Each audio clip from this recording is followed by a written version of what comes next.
Well, I'm going to start my video a little differently. No opening splash screen and no music. And we're starting right in the middle of me remounting the engine, and I have some help from some friends here.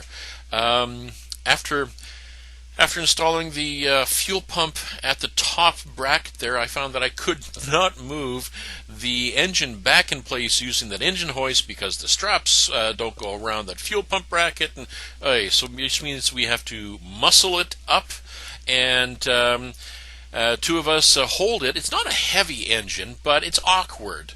So we elected to have two of us hold it while the third person inserts the bolts.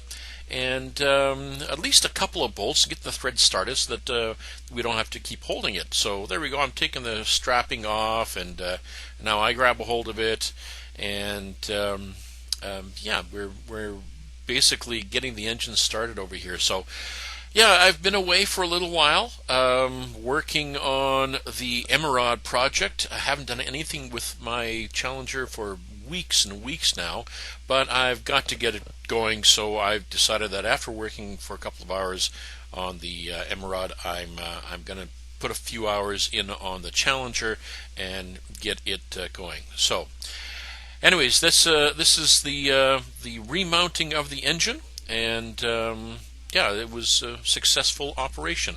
So there we go. Glad to see you all back here in the hangar.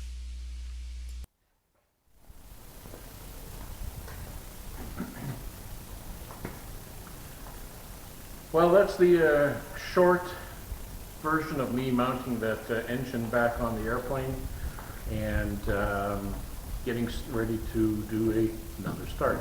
And as you can see, it's nice and sunny outside and it's warm. It's beautiful, as a matter of fact. Absolutely gorgeous weather right now. So, yeah, sorry about the delays. I have been working on the other airplane for the last couple of weeks. A lot of weeks, and have done nothing on my Challenger, and kind of figured that most people aren't really interested in the Emerald, so I'm just not bothering to film any of it. You know, I'll give updates every once in a while what's happening with that, but more so on the Challenger. So yeah, engine's back on the Challenger, and getting ready to do the plumbing on it. I'm relocated the fuel pump up higher, actually right up to the top, and ran my fuel lines through the firewall. And now that I've got the engine mounted, I'm not so sure I like that. Go figure. I might just make another change, but that's okay. Anything worth doing is worth doing right.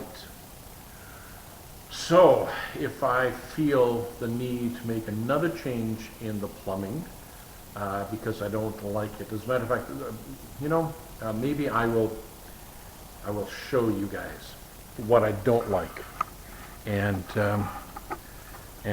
why I'm probably going to redo it again. Yes. All right. So, follow me along here. So, there's the engine.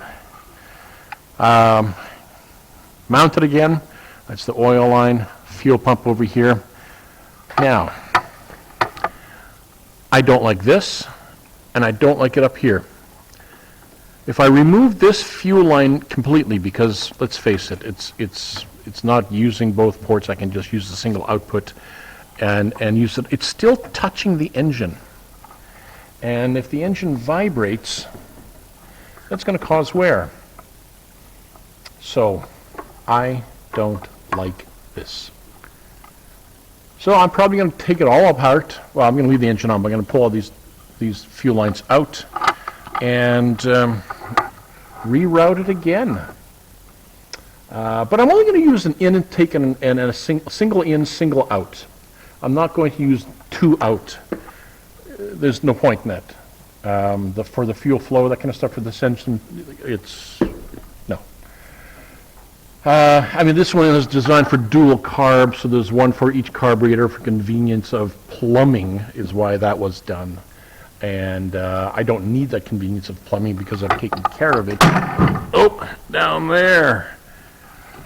So I'm probably going to redo this again. I'm going to give it a little bit of thought, but I am definitely removing it from here. I thought, okay, I can wrap it with this stuff here for abrasion resistance, but that's going to be an awful lot of constant vibration, and the chances of the fuel line being rubbed through and fuel leaking in mid-flight, well, that's a very big possibility. As a matter of fact, I would call it more of a probability than a possibility. So, yeah, another change, you know. Yeah, I thought it was, you know, there was enough clearance here, but once I remount the engine, obviously there isn't. So, when I come up with the solution, I will film it, and actually, I'm pretty sure I know what the solution is right now, and I will show you what I've done, and yeah, I'm going to. I think I'm going to carry on a little more. I'm going to mount those carbs onto that engine, and probably mount the exhaust as well onto the engine. Then I'm going to call it a day, because I've been here in the hangar for 7 hours now, doing a lot of other things. Like I say, working on the Emerald.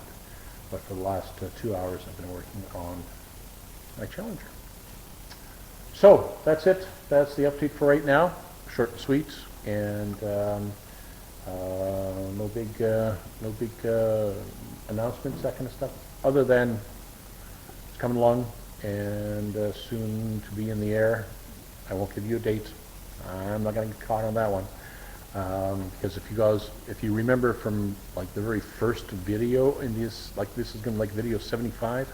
If you go back like the very first one, you'll understand that I bought this airplane a little over 2 years ago, before I got my pilot's license. Yeah. And then COVID hit, and pilot's license was kind of put on hold, and now it's going great gangbusters. And I will soon get that license, and once I do, that's a couple of weeks away, but once I do, then this airplane is going to start with the taxi tests and all that kind of stuff, and then its first flight, and I will bring you guys along for that. And then after that, it's there's a whole lot of other things that have to happen. I gotta get some float training, and then do a lot of practice flying, and I'll bring you along for that too. And eventually fishing trips and camping trips, and I'll bring you guys along for that too, because I'm such a nice guy. Anyways, that's it for today. Thanks a lot for watching. Thanks for liking and subscribing, and because it helps have other people watch this. Again, surprised how many people from around the world, other countries on the other side of the globe, watch this, and they're getting something out of it, which is good. And I've also noticed when I go on the YouTube that there's times when there's multiple people kind of binge watching. Cool. I've never had binge watchers before. Whew, gotta fly. So yeah, I have binge watchers. I am a somebody. I'm an influencer. Give me free stuff. Okay, maybe not. All right, that's it. Have a great day. Stanley Cup Finals just about over. Not very exciting. Sorry. But still, remember, keep your stick on the yes. We'll see you again in the hangar. Bye for now.